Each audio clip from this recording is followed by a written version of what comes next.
You've been independent. You've been able to go to the bathroom and take a shower whenever you want. Just know you're going to lose all those. I go to the bathroom, but when I open, there's two dogs sitting looking at me and my other two at the door. And I've been in the bathroom for just 2 minutes. They're like, we're ready. Are you finished? Yes, no king. Hey everyone, I'm Morgan DeBon, a passionate entrepreneur and life advisor. With the Journey podcast, you'll discover that success isn't about the destination, it's about the journey. I'm sharing stories of amazing people who've taken control of their lives. Join me on my own journey to discover the secret sauce behind reaching success with permission from no one else. Hey everybody, welcome back to the Journey podcast. I'm so excited today because we are meeting with an incredible man. He goes by Foster Dad Flipper on Instagram. And this man has fostered over 36 children and has adopted one, is in the process of adopting 2 more. And he just has an incredible story that I can't wait to share with you today. I personally have thought about what it could look like for me to foster or adopt. I have so much love. I have so much privilege. And so I'm really looking forward to sharing this conversation with you today. Peter, tell me a little bit about your background, where you come from, and how you started on this journey. So my name is Peter Mutabazi, and I grew up in Uganda. I grew up in a place where life was miserable in every shape form you could imagine. I grew up in a place where no one told me to dream. I grew up in a place where, as a child, you had to really grow up because there wasn't enough. I never had a meal a day. I had a meal every other day. I could not have beans and potatoes. We could only have 40 beans today and then potatoes tomorrow. I didn't have a name. I love that you shared about pregnancy. I didn't have a name until when I was 2 years old. Why? Because for every 100 children were born in my village, 60 would die before the age of 2. So most moms didn't give the kids names until they were sure, okay, I'm going to give my child a name to remind me for the rest of their lives because now I know they can survive. So at 2, she named me a gift given to me by God. That's what my name means. So for me, that was my background of hopelessness, of where I had to go fetch water, 4 miles away at 3, one way back. And, didn't go to school, never had a pair of shoes until when I was 17 years old, never slept on a mattress until when I went to boarding school at 16. So didn't really have any basic in life, So for me, there wasn't anything to dream for. Then at the age of 4, I began to realize that not only were we poor, but my father was really abusive in every shape form you could imagine. So on one side, I had poverty, but also on the other side, I had an abusive dad that I never had one kind from him. All I had was, Peter, you'll never amount to anything. Peter, you're nobody. Peter, I wish you were never born so I did not have to feed you. So you have poverty outside and you have a mean dad that tells you. So in some way for me, I think I didn't want to see the future. I didn't want to see tomorrow because there was no need to. At the age of 10, I knew my father was going to kill me. So I was like, why should I give him the opportunity to take my life, So as a 10-year-old, I thought, look, I would rather die in the hands of a stranger. So I had never been 20 miles away and I went on the bus and I asked the lady, hey, of all these buses, which one goes the farthest? So she showed me and I ran away and I went 500 kilometers away. Wow. And I ended up in the city, Kampala, and I became a street kid. It was the only option I had. I became a street kid for 5 years. Yes, those 5 years were the most difficult, but there was a difference. I was being abused 100 times more than I was abused at home. But these were strangers. They didn't know me, so they had the right to abuse me the way they wanted. As a teen, that's kind of what I thought.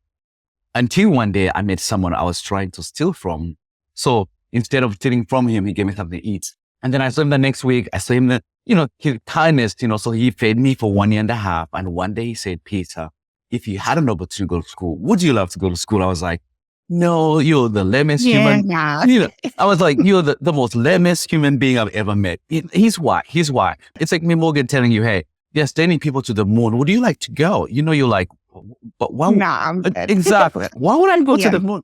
The same far-fetched thought is the same for me as a street kid to go to school. It meant for me, school, I thought it was, you have to have family. You have to be loved. You have to be treated, in a better way because I was treated more like a stray animal. So I didn't feel like I had the, not the opportunity, but I just wasn't worthy of going to school. But later he changed his mind. He said, hey, if you go to school, there'll be lunch, dinner, and breakfast. That's all I had. Food, It's amazing when you give someone the most thing they need, how they will begin to see more than what they need, really. And that's how I went to school, and I excelled in school. I went to university in Uganda. I went to university in England. And that's how I came to United States. Wow. And this man who kind of gave you that initial push, how long did he stay in your life? So so he met me when I was 15. He put me in school, in a boarding school. And then later he invited me to his family. So that became my family. But also, I had never seen a dad that talks to their kid well. I had never seen any of that. So him inviting me in his home, I began to see like, wait a minute, he's a man who treats his family well. He's a man who's kind. So I began to say, if there's a family, I want to be like him. So in some way, he set a standard for me, also place to dream. And so it became my family to this day. Most people know them as my dad and mom because they've been in my life all my life. I think that that's super important for people to hear too, just because a random man made a choice in Uganda, right? And then said, hey, do you want an opportunity? And persuaded you, built your trust up, and was able to create a space where you felt safe enough to go someplace even more foreign, and an environment, a boarding school. I can't imagine starting off at a boarding school at 15, 16 years old. That's a lot. That's a lot.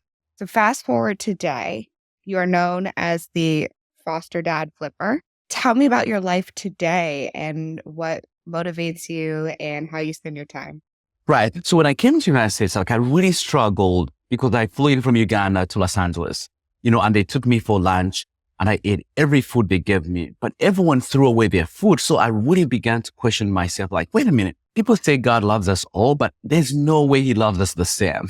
How can other people have so much to throw away and others have so little? So I think for me, that really shook me in a way to, in some way to equate what is love, But later I realized like, hey, I have been fortunate. Of all people in the world, I have been given more than most people. I didn't have a place to dream. I got a place to dream. I didn't have a family. I got a family. So I understood poverty in some way. And then I got to know about foster care. As soon as I had, I was like, okay, these are my people. Because I wanted to pay it forward. But also, I had been abused in every shape form you could imagine. And I was able to overcome the traumas that I went through, that I knew I could impact, someone else in some way. And that really what led me to say, wait a minute, maybe I could mentor teens in foster care. Here's what I thought about, mentoring. Well, I have traveled over the world. I've been in Uganda, Ethiopia, China, and I've traveled with families who were adopting, but they were always all white. They were all white, all married, American or European. So I thought, well, you have to be that in order to do so.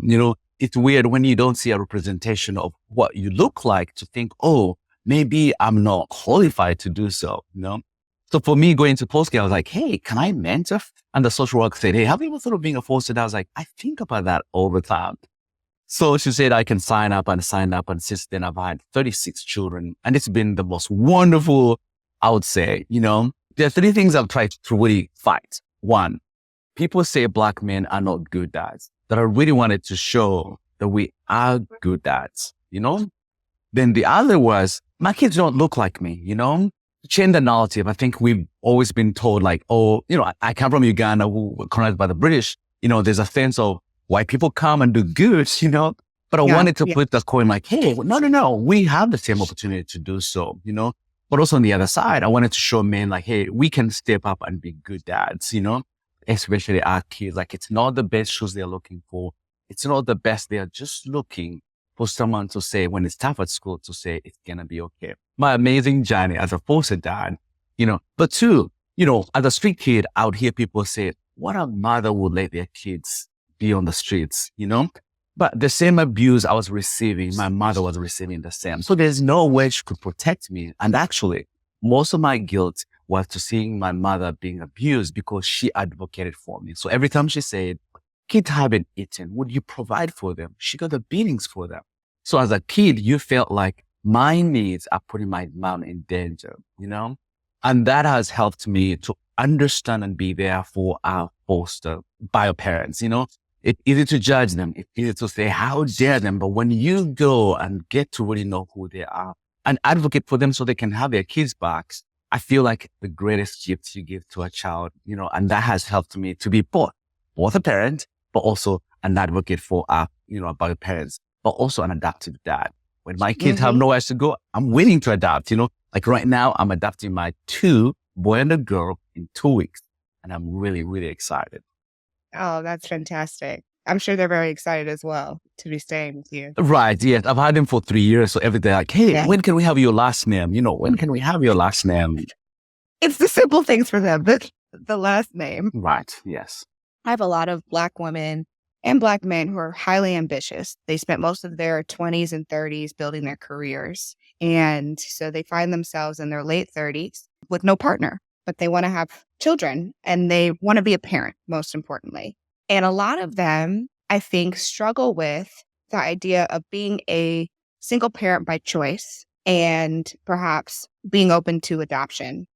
The challenges and the stigmas, the fears, and not just that, taking a step further and perhaps even being a foster parent feels maybe even more like a step even past it, right? So I'm curious from your perspective, what advice, what encouragement would you give to that woman who's listening, who's 42, 43, and is like, I'm ready to be a mom? So I think for me, I really was against the culture. I come from a culture where men, women, children first. So I was like, no, that should not be the case, So for me, I've always gone against the grain in some way. They say, well, in order to get children, get married and yada, yada, yada, But I'm like, wait a minute. What if I can be a good dad to someone who needs a dad, So for me, that's what I looked at. I said, society has kind of defined what family should look like. But I said, hey, I have to think outside the box. Like I have to think outside on how we view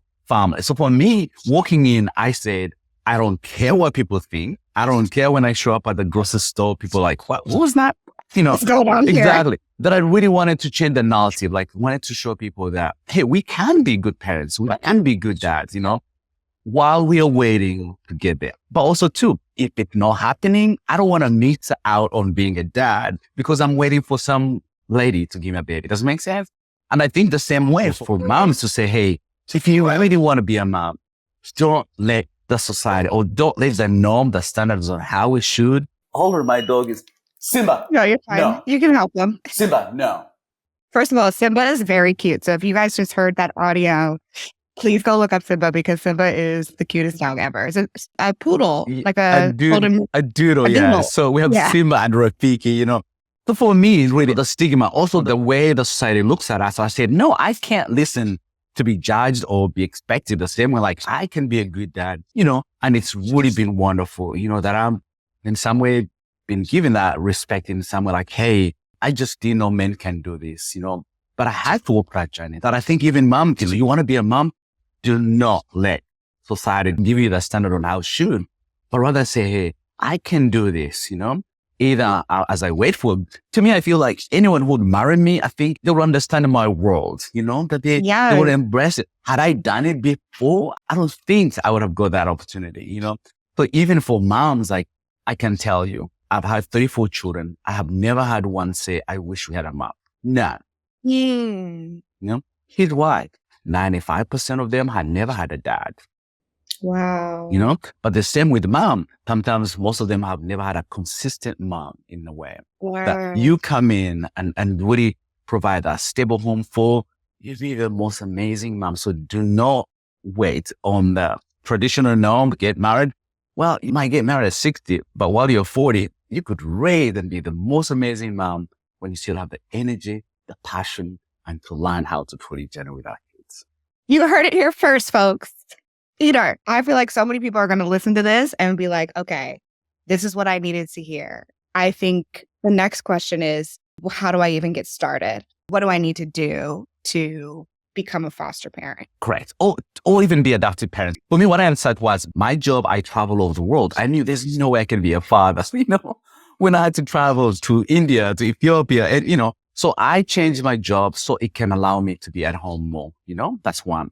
Then the other thing I did was to really, look for friends, not family, but look for friends that say, I want a journey this way. Would you come alongside, Because I didn't want to feel alone, like, hey, I'm making this decision, but it's going to be great. But when you have people who come alongside, especially moms who have walked that journey to say, I want to do this, please help me understand the journey.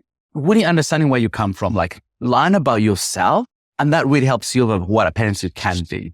Remember, we're all trained to be a certain parents by the parents who parented us, So get to know if you have past trauma, learn, hey, how will my kid I adopt or foster trigger, my past?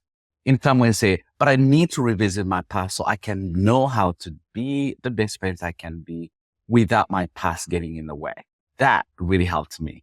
The other part is be willing to say, when you love kids, it doesn't matter. Have an extra bedroom, but also too, to say, I'm willing to change my lifestyle. If you're someone who likes to go out every weekend, better to say, hey, I'm comfortable actually just hanging out with my kids or taking my kids, And it's amazing once you're in that journey, how many moms you get to know and how many dads you get to know, that it's not a lonely world. It is truly a world where you get to create community. So create that community now before you walk there, because those will come alongside. Those will rebuke you, lift you, and help you in every way, shape, form. So build that community before you walk into the foster care.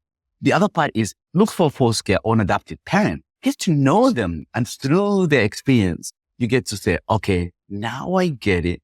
And there are some ways I could tune my life so I can truly be the best parent I can be. Beautiful. So start with self, and being whole yourself. Then it's like, it's unknown territory. You cannot control a lot of outcomes when you invite anyone into your life, right? But something so intimate as a child in your home, to have your community, and then we can get going on the process. Absolutely. And learn trauma, because every child in the foster care has trauma and it affects them differently. Tell me more about that. Yeah, absolutely. So be aware of the trauma, be trauma informed, learn about how neglect, affects the child. Sexual abuse, you don't have to have a kid who's gone through that, but understand it in some way. Domestic abuse, understand how it affects the children. The guilt, a kid go through guilt because, they went to school and someone saw a bruise and now they feel like it was my problem, So learn about those, and then they will help you to be the best parents you can be. For example, our kids don't really tell us what they're going through. They only demonstrate how they want us to know. So I'll give you an example. Kid might be angry, so angry, and he's putting holes in my wall. But if he's angry, but think about, mom hasn't showed up, dad hasn't showed up, no one of the loves him has, and no one has told him why. So he has this vocal anger, and the best place he can put it is that. So is he a bad kid? No, But it's the emotional toll that has taken on him that he doesn't know how to explain it. He will act out in a different way. So learning trauma, that truly helps you to say, hey, how do I help my kid? Divorced families do the same. We have kids who jump from family to family. When they get home, you're like, what's the attitude? For this kid, think about their life was uprooted, live in two different homes, on how it takes a toll on their brain is immense. And I think as parents, we forget that. If I can learn about my past, but also learn the trauma my kids will have, I'll be the best parent because I'll be prepared for what is coming. That's beautiful. And how do you prepare for fostering? So how much time do you have when you're notified somebody needs a home? Right. So you have to do classes in order to get the license. They vary state by state and county by county. But it's usually 10 weeks. So you need to study 10 weeks. Well, not every day, but once a week for 3 hours. So they need about 30 hours of training. One, you're training about trauma, but also you're learning about the processes and all, what DSS does. So I got my license in the morning. I got a child at 5. What? Yes. Oh, I am 5. Wait, I wasn't ready. Exactly. Morgan, there's 400,000 kids in foster care. And so, oh my God. It's overwhelming. So the kids are there, you had 6 months to prepare for yourself. So you cannot, you prepare your room, how many kids you like to have. You've done all that. Now you're just waiting for a child, Here's what I would say. Less expectations. I think when you come into someone's life with expectations, when you meet them and it's not the expectation you have, you're going to be discouraged. So what I encourage is less expectation as a parent. Other is never have an attitude that you're doing the child a favor. The child did not choose to come to your home. They didn't say, hey, I'm going to go live with Peter next week. No, they were forced, they were taken out, and no one explained them why. And they still love their parents so, so much. So when they come and they see my china that I paid $200 for and they just trash it, I'll be like, what? Well, they don't know. It's like they don't even know about. They were brought in a strange home that they didn't know. But somehow the thank you will be rare, But along the way, you get to really help this child. They get to know that you love them. They get to know that you care. But you have to remove yourself out of that, And the other part is you have to accept the child as who they are. Don't say, well, I need a child who can't yell. I need a child who doesn't hoard food. But remember, that's the trauma of what made them. And them coming to you, they have to come with all their baggage. And my job isn't to cure them or to take that away. My job is to provide a safe place so they can overcome that themselves, Because I'm not a therapist. My job is to provide a safe, loving home for this child so they can really deal with whatever they did. Does it make sense? Yeah, it makes sense, but I can imagine that would be really hard. I mean, even I'm thinking about my own self. It would be really hard for me to have a child in my house and not say, well, let's teach you how to read and let's do this and let's do that and try to force my own standards onto the child when they just got disrupted. Right. They're not in a place yet to do those things. They're still processing leaving their house, leaving their own parents, leaving their own families. Yes. And Morgan, you become the trigger for them too. So I'll give you an example. So my daughter, we were going to church. So I got the brush. I wanted to brush her hair. So I did. But when I came back, I found that brush I used in the trash. I was like, okay, what happened? Well, remember when I was brushing her hair, her memory, her mind went back to her mom. I was doing something innocently, but I triggered because that's what mom did for her all the time. So I triggered that. So how did she respond? By anger, I'll throw this away because it brought my mom's, Yeah, I don't want to Exactly. see it. But I could have approached her and say, how dare you, Or pushed it, and it's like, I think that's obviously you are an expert. You've done this so many times, but it's, I think, helpful to think through as someone who might be considering it. It's just like, okay, there is a lot of self-work, really, to be able to be the best possible place. And one of the things when we first started talking that you mentioned, and I think is really important, and probably one of the reasons why people have challenges really getting into fostering, is that the intention of fostering is reunification with parents. Correct. That is the intention. Yes. And that is, by all standards, the best possible outcome for that child, is that the parent took care of whatever they needed to do as an adult and the child was safe and now they can go back. I think people fear the sadness of the attachment and then becoming detached.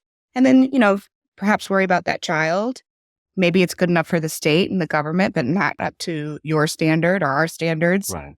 How that child should be, have the environment for that child or the access or opportunity for that child. And I think that would be my challenge as well, frankly. I would just be like, no, she needs to stay. Correct. Correct. And Morgan, there are amazing moms who have lost their kids, not because they don't love their kid. They just don't have the resources. So I'll give you an example. I've had kids who were sleeping in the car with mom. So when the police found them, that's unsafe for the baby, but she loved her kids in every way, shape, form you could imagine, Yeah. So for me to judge her, well, she couldn't find any place to stay. She couldn't afford. So she was living in the car.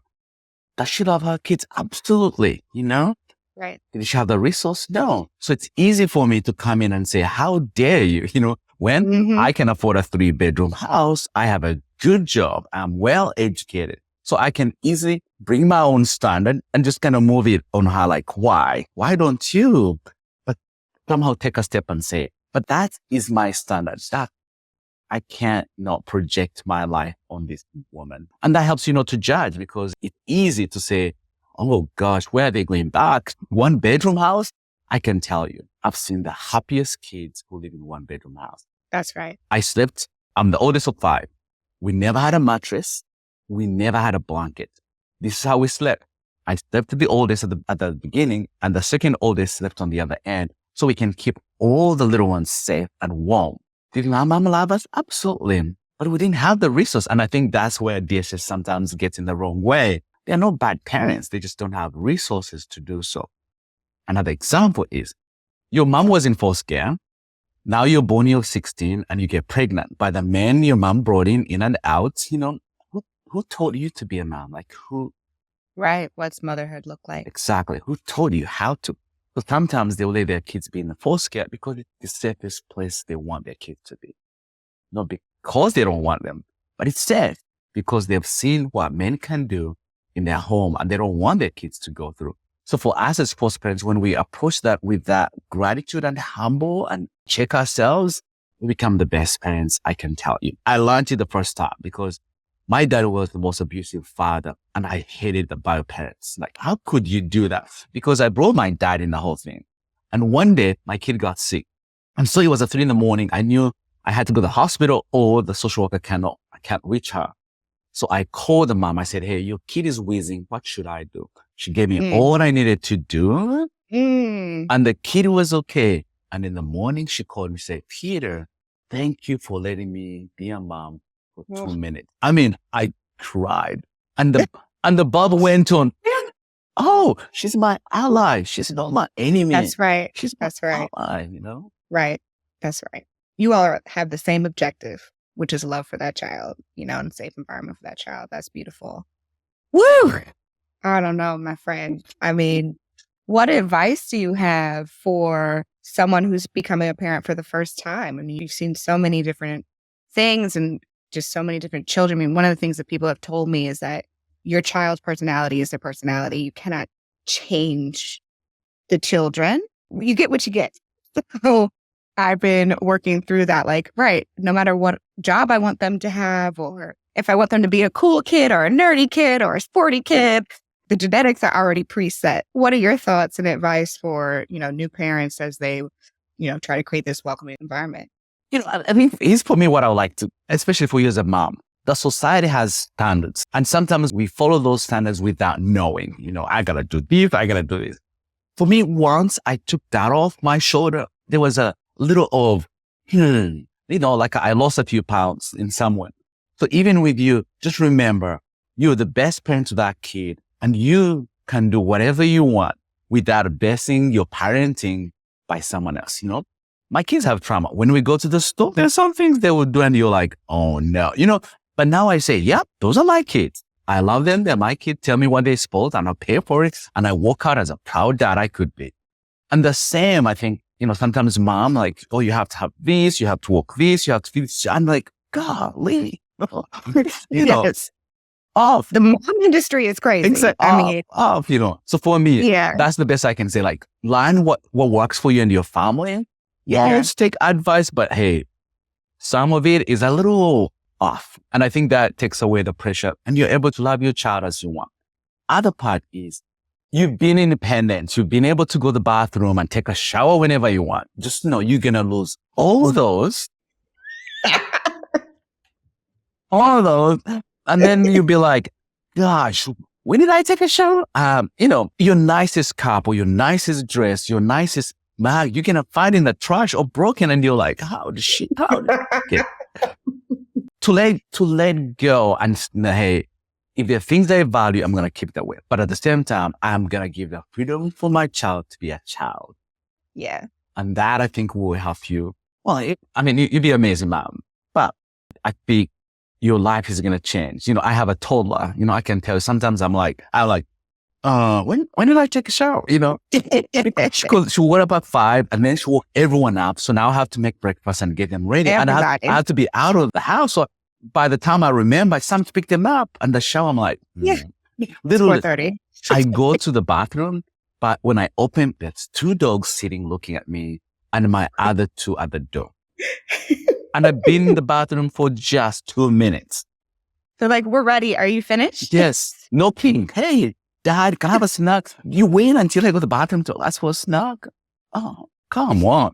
But to enjoy that and know, hey, and then they become 2 and 3 and you want to throw them through the window, but you can't.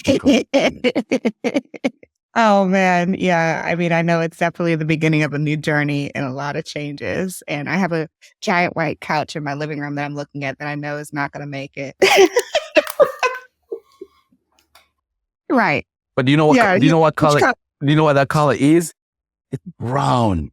I can't tell how much I spend. Now I'm like, why did I do that? Yes, we're gonna switch it out. We're gonna switch it out soon. Yes, you see That's right. those, they're covered Yeah, because that's right. they're white, So I didn't want to be angry, but at the same time, I just want to be a dad where no, Remove the stress exactly, proactively. exactly. I think that's fair. You've given me so many things to think about. How do you manage welcoming new children into the home? Your son who you've adopted, some of the kids who've been with you for a long period of time.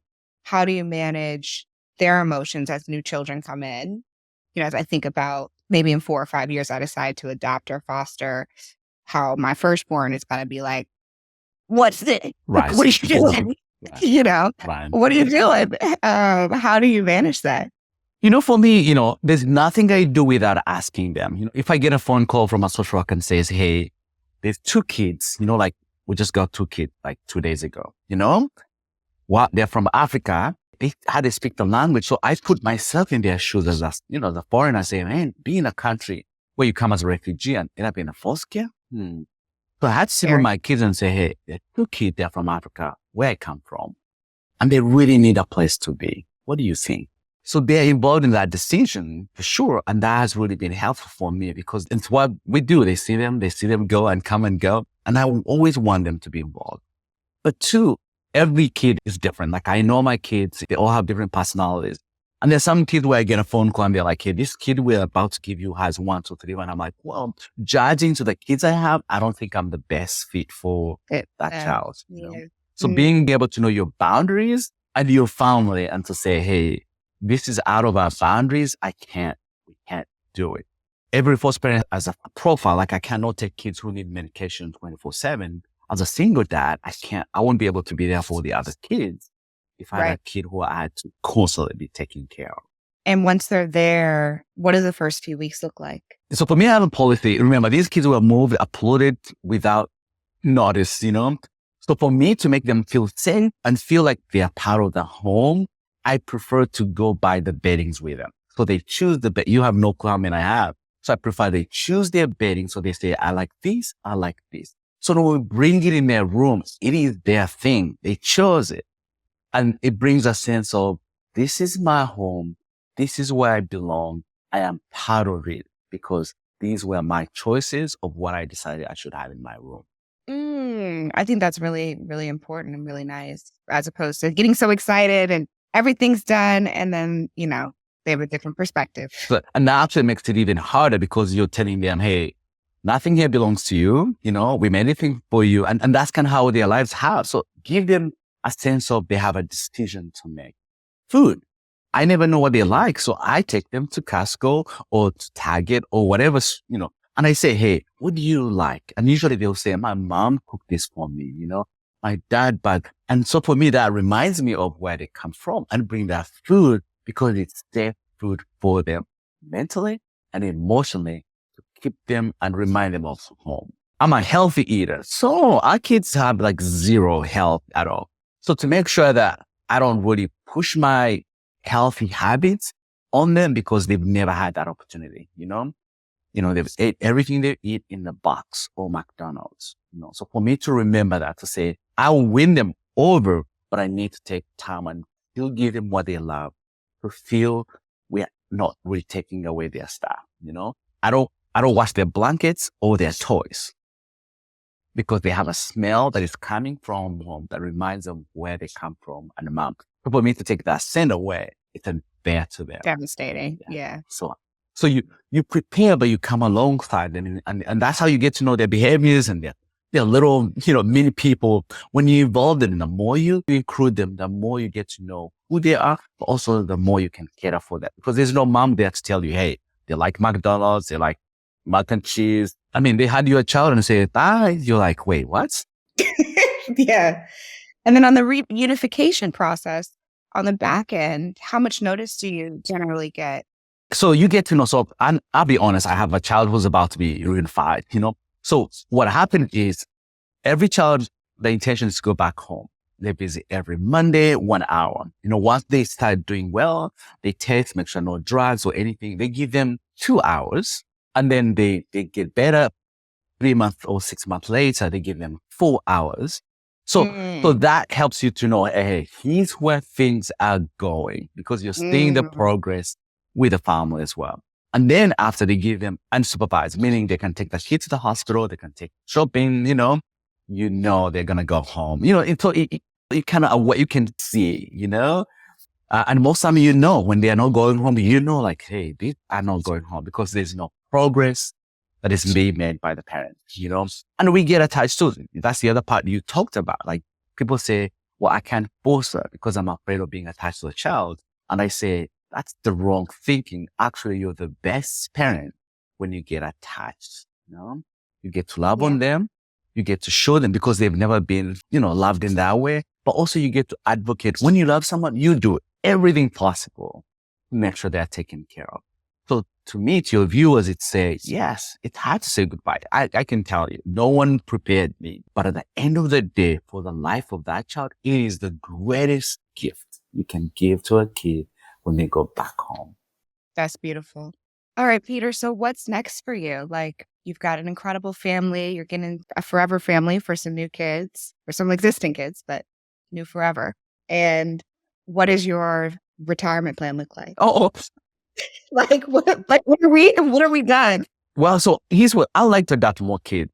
Other part, I would like to take in teens who are pregnant so they don't have to lose their kids. So I can be like the grandpa, but I get to come alongside them, teach them like, hey, here's how you take care of the little one. Here's how I let you go back to school. Here's how you can gain your life back without losing the baby and losing the opportunity they have in it. I think for especially African American kids, like girls, like I would love to be that mentor, And so that my goal is have a bigger house, a bigger car, so I can help teen moms, And all I needed to be is just be there and say, hey, I'll babysit, anything. Doctor, I'm in charge. Granddad energy. I'm in charge. But I'm not your dad, so I'm a mentor. I'm going to help you how you can do better, go back to high school and finish high school. That's right. Also how we can take care of your little one every day, Yeah. And with that, I think it's all they need to thrive. One, give them back their future so they can dream and be whoever they want. They don't have to lose their baby. That is my dream. Oh, man, I want that dream for you. I would love for you to be my grandpa. Are you kidding me? So fun. Yes. Think about having a baby. Think about you having a baby and I'm there 24/7. Yeah. It would be like the perfect scenario. In a scenario in which it could have had terrible outcomes. What a beautiful outcome to have. By them being pregnant, it's already a curse. Hey, you're done. And I'm saying, no, you are not. You just started. And if I can come alongside that and show others too, that really love our kids as who they are and shepherd them and give them the resource they need by just being there for them. Yeah. Well, I unfortunately think that scenario is probably happening sooner rather than later because of the political system and some of the state laws. So, okay. So Granddad Peter, Pop Peter. I love it. And how can people who are listening support you, support your work, support the families, and just the education that you bring to our culture and our community? Right. We have a foundation. It's called Now I'm Known Foundation. And all I do is I do room makeovers for our teens. As I said, most time they never had anything. So for me, I go to the room and say, hey, give me the list of everything you need from bed sheet, anything, so we can make their room new in a way. Also, I help moms. There are some moms who want to be first parent, but their best man hasn't been looking nice for a while. So I'm saying, hey, will you go do your classes while I take care of your best man or your extra bedroom so we can clean it, paint it, and put all the baby stuff that you need so you can do whatever you need to. So that's really what I love to do now, helping teens by doing room makeovers for both parents, kinship too. Most kids go back to kinship. Once you go to kinship, there's really nothing there for you. So for me, especially for African-American families that are so dear and they take care of a little one, to say, hey, grandma, you're taking in this teen. What can I do to your house to make it more fun for the child? So you don't have to worry about the bedding stuff. Name it all, But at the same time, include the child who's 14, 15, 19 to look for things they like. Things they've never asked for. To say, hey, it's your time. You ask what you want and we'll make you room over. If I could do 50 a year, I'll be the greatest granddaddy ever. I love it. Well, thank you so much for your time. And to all of our listeners, people who are watching this on YouTube or listening to this on Spotify or iTunes, I would encourage you, if you feel moved, to go ahead and make a donation, and we do this podcast out of love. I do this podcast for free because I enjoy meeting incredible people. I learned so much. So Peter, thank you for your time. But if you got value out of it, please go ahead and make a donation. And we thank you, Megan. You aren't forcing, but you're giving your platform a way for someone to hear what they can do, And that's kind of what I believe. It takes a village with a child. We all do what we can. For now, this is what you can do. And I promise you, there's a foster mom you're going to encourage. There's a former foster kid you're going to encourage. There's also someone that I never thought about that you're going to say, wait a minute, I can be a mom. I can be a dad. In some way, that's how you're contributing to the foster care system. So we are grateful for you. Thank you. Thanks for listening to the Journey Podcast. If you enjoyed this episode, make sure you leave a review and head to our Instagram and YouTube to leave a comment. I look forward to hearing how this podcast has made an impact on your own journey.